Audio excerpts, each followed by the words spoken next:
Demam berdarah dengue merupakan salah satu jenis penyakit menular di Indonesia yang masih menjadi perhatian. Penyakit ini disebabkan oleh virus dengue yang disebarkan oleh nyamuk Aedes aegypti. Meskipun gerakan 3M Plus telah disosialisasikan, namun pelaksanaannya belum optimal karena masyarakat cenderung lebih mengandalkan fogging yang reaktif dan tidak membasmi jentik nyamuk. Kondisi ini menunjukkan bahwa perlu adanya perubahan pola pikir dari penanganan setelah masalah terjadi menuju pencegahan agar masalah tersebut tidak terjadi. Oleh karena itu, kampanye edukasi pemberantasan DBD melalui media digital perlu dilakukan untuk meningkatkan pemahaman dan juga mendorong masyarakat untuk menerapkan gerakan 3M Plus secara berkala. Selanjutnya saya akan menjelaskan materi terkait rancangan kampanye, di mana tema yang kami angkat ini, lindungi keluarga dari DBD, ayo gerakan 3M Plus setiap minggu. Di mana tema ini sebagai komitmen untuk menjaga lingkungan dengan 3 gerakan 3M, yaitu menguras, menutup air, dan mendaur ulang. Adapun jenis kampanyenya, kampanye kesehatan berbasis edukasi dengan karakteristik edukatif, perubahan perilaku, serta menggunakan Instagram sebagai healthy campaign. Adapun target audiensnya terbagi atas 3. Yang pertama, target utama yaitu adalah mahasiswa aktif yang menggunakan Instagram. Yang kedua, target atau audiens sekunder yaitu ibu rumah tangga, dan adapun target pendukung yaitu komunitas serta organisasi mahasiswa. Adapun materi kampanye kami yaitu yang pertama menjelaskan tentang bahaya dari DBD sendiri. Yang kedua, menjelaskan tentang 3M yaitu menguras, mendaur ulang, serta menutup. Adapun metode pelaksanaan yang akan kami lakukan, yang pertama adalah kami akan memposting terkait edukasi secara rutin. Yang kedua, memuat story harian yang berisi tips dan reminder. Yang ketiga, melakukan kolaborasi dengan komunitas-komunitas lokal. Yang terakhir adalah waktu pelaksanaan. Di sini kami membaginya dalam 3. Yang pertama adalah waktu persiapan, diperkirakan 1 minggu mulai dari kami mempersiapkan desain, konsep, dan penjadwalan konten. Yang kedua adalah waktu pelaksanaan yang diperkirakan 2-3 minggu, dan yang terakhir adalah evaluasi. Selanjutnya, saya akan menjelaskan analisis PHC dalam kampanye DBD. Untuk mengetahui bahwa kampanye DBD ini tepat pada sasaran dan berdampak nyata, maka menggunakan kerangka PHC yaitu planning, organizing, activating, dan juga controlling. Yang pertama, planning atau perencanaan, di mana ini menentukan tujuan kampanye dan kesadaran masyarakat tentang bahaya DBD dan mendorong 3M+, serta menentukan media, sasaran, dan juga jadwal kegiatan. Yang kedua, organizing atau perorganisasian, yaitu membentuk tim kampanye, membagi tim dengan jelas, serta kerjasama dengan tenaga kesehatan dan juga komunitas lokal. Yang ketiga, activating atau pelaksanaan, yang dimana dalam hal ini melaksanakan kegiatan dalam media sosial, sosialisasi dan ajakan dalam 3M+ agar masyarakat lebih aktif. Yang terakhir yaitu controlling atau pengawasan, yaitu membantu dan mengevaluasi kampanye untuk perbaikan yang berkelanjutan. Jadi, kesimpulannya, kampanye Lindungi Keluarga dari DBD, Gerak 3M Plus setiap minggu, merupakan kampanye digital yang bertujuan untuk menyadarkan masyarakat Kota Kupang terkait upaya pencegahan DBD melalui edukasi digital berbasis Instagram. Kampanye ini mendorong perubahan perilaku dan partisipasi publik melalui konten visual, interaksi digital, dan kolaborasi dengan komunitas. Selain itu, dengan penerapan konsep POAC, kampanye ini diharapkan dapat meningkatkan angka bebas jentik, menekan resiko DBD, dan juga meningkatkan kebersihan lingkungan. Perkembangan industri fashion di NTT, terkhususnya di Kota Kupang, menunjukkan peningkatan seiring meningkatnya kesadaran fashion di kalangan perempuan muda. Beta Shop Kupang hadir sebagai UMKM fashion wanita lokal yang menawarkan berbagai produk trendy dengan harga yang terjangkau melalui media sosial. Namun, meskipun memiliki potensi yang besar, Beta Shop masih mengalami berbagai kendala, mulai dari brand awareness, konsistensi promosi, serta strategis komunikasi pemasaran. Oleh karena itu, perlu perencanaan komunikasi pemasaran seperti strategis dan realistis untuk meningkatkan citra merek serta kualitas penjualan. Selanjutnya masuk dalam analisis Pestel. Kondisi ekonomi menunjukkan daya beli masyarakat yang mulai pulih meskipun memiliki harga yang masih sensitif. Secara sosial, anak muda Kota Kupang masih aktif dalam mengikuti berbagai tren fashion melalui media sosial. Dari segi teknologi, Instagram maupun TikTok menjadi peluang yang besar dalam bidang digital marketing. Secara hukum, UMKM perlu mematuhi aturan merek dan hak cipta. Sementara dari aspek lingkungan, meningkatnya kesadaran terhadap produk yang berkelanjutan dapat membuka peluang dalam pengembangan konsep eco-fashion. Selanjutnya adalah masalah dan peluang pemasaran yang telah ditemukan. Masalah utama Beta Shop Kupang adalah rendahnya brand awareness, lemahnya identitas merek, serta strategi promosi di media sosial yang belum terencana dan konsisten. Ditambah lagi dengan persaingan ketat dengan toko-toko online yang besar. Namun, peluang muncul dari adanya aktivitas anak muda di media sosial, potensi kolaborasi dengan influencer dan juga komunitas lokal, serta peningkatan dukungan dari UMKM lokal yang dapat membantu strategi komunikasi pemasaran secara tepat dan juga efektif. Selanjutnya, saya akan menjelaskan tentang tujuan dan juga target.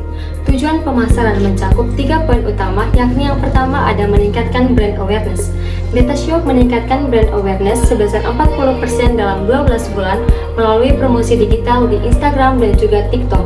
Pencapaian ini itu diukur dari meningkatnya jumlah pengikut dan juga jangkauan video serta interaksi antar audiens dengan tujuan untuk memperluas pasar dan juga meningkatkan pengenalan merek di kalangan perempuan muda di Kota Kupang. Yang kedua, meningkatkan penjualan online. Beta Shop meningkatkan penjualan online sebesar 30% dalam 12 bulan melalui strategi komunikasi terpadu seperti kampanye digital dan juga kolaborasi dengan influencer seiring dengan meningkatnya minat belanja fashion wanita di Kota Kupang. Yang ketiga, membangun identitas merek. Beta Shop menciptakan identitas merek yang konsisten melalui visual dan juga pesan komunikasi yang mencerminkan karakter perempuan Kupang yang modern, percaya diri, dan bangga menggunakan produk lokal guna memperkuat loyalitas pelanggan dan juga diferensiasi merek. Yang berikut adalah target audiens. Target audiens dari Beta Shop ini adalah perempuan muda yang berusia 18-30 tahun yang ada di Kota Kupang dan sekitarnya yang aktif menggunakan media sosial serta memiliki minat fashion modern dan juga suka berbelanja online. Salah satu buyer personal Beta Shop adalah Yuliana Ratni Karbonila yang berusia 20 tahun yang sedang mengikuti tren fashion dan juga mencari produk yang modis namun terjangkau. Sehingga kelompok ini melihat fashion sebagai sarana ekspresi diri sekaligus bentuk dukungan terhadap UMKM lokal. Selanjutnya strategi kreatif. Yang pertama ada position statement. Beta Shop Kupang memposisikan diri sebagai brand fashion lokal yang mampu menghadirkan gaya modern, feminin, dan terjangkau bagi kaum perempuan NTT. Beta Shop Kupang juga tidak hanya menjual pakaian, tetapi juga memberikan nilai kebanggaan lokal dan semangat bagi kaum perempuan Probamora agar tampil percaya diri dengan tidak meninggalkan identitas daerah sendiri. Yang kedua, proses penjualan di toko Beta Shop Kupang ini dilakukan secara efisien melalui toko fisik maupun di media sosial seperti WhatsApp, Instagram, dan termasuk sistem pre-order dan pengantarannya lokal di Kupang NTT. Yang ketiga, key message. Pesan yang ingin disampaikan oleh Beta Shop Kupang adalah bahwa fashion trending tidak harus mahal, produk lokal bisa stylish dan berkualitas, terus cara berpakaian dapat membentuk ekspresi dan kepercayaan diri. Jadi, Beta Shop Kupang ingin menunjukkan bahwa tampil modis bukan soal merek yang besar atau mahal, tetapi soal bagaimana seseorang mampu mengekspresikan diri melalui fashion yang dia gunakan. Yang keempat, analisis 3P yang digunakan untuk mendukung strategi kreatif. Yang pertama, people. Di toko Beta Shop Kupang ini terdiri dari pemilik, admin media sosial, dan juga karyawan staf toko yang ramah dan fokus memberikan pelayanan baik itu secara offline maupun online. Yang ketiga, physical evidence atau bukti fisik di mana toko Beta Shop Kupang ini akan didesain lebih menarik dengan konsep local by stylist ditambah dengan kemasan produk yang estetik dan feminin untuk memperkuat citra merek produk tersebut. Selanjutnya adalah rencana taktik IMC. Rencana taktik IMC ini disesuaikan dengan karakter dan juga kebutuhan dari Beta Shop. Yang pertama adalah digital marketing. Pada strategi digital marketing, Beta Shop memfokuskan kampanye melalui 2 platform media sosial yaitu Instagram dan juga TikTok dengan tagar Beta Chic NTT.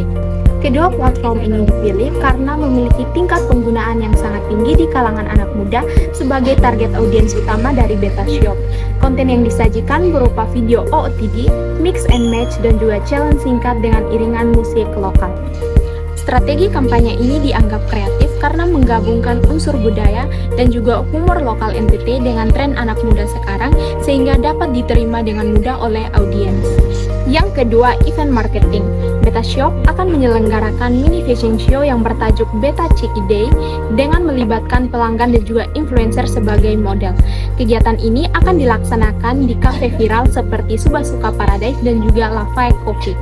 Tujuan dari kegiatan ini adalah untuk memperkuat kedekatan emosional antara brand dan juga pelanggan, serta meningkatkan exposure media lokal.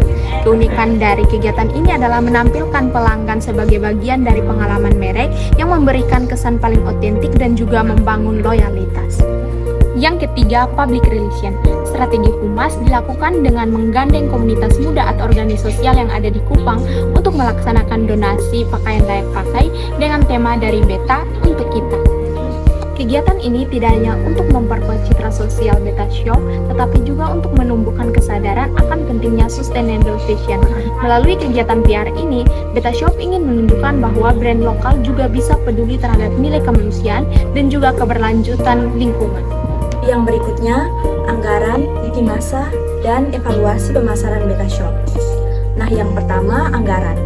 Anggaran digunakan untuk menjalankan strategi pemasaran Beta Shop, yaitu konten digital seperti foto, video, promosi, dan kerjasama dengan influencer. Nah, total biaya yang digunakan sebesar Rp2.250.000. Yang kedua, lini masa. Jadi, lini masa ini merupakan program atau kegiatan yang dilaksanakan selama 1 tahun. Pada triwulan pertama, fokus pada persiapan dan kampanye digital. Pada triwulan kedua, kolaborasi dan event. Pada triwulan ketiga, yaitu evaluasi dan program prioritas. Dan triwulan keempat, fokus pada promosi. Yang terakhir, evaluasi. Evaluasi ini dilakukan melalui beberapa langkah seperti peningkatan followers, penjualan, dan interaksi di media sosial. Evaluasi ini dilakukan setiap 3 bulan.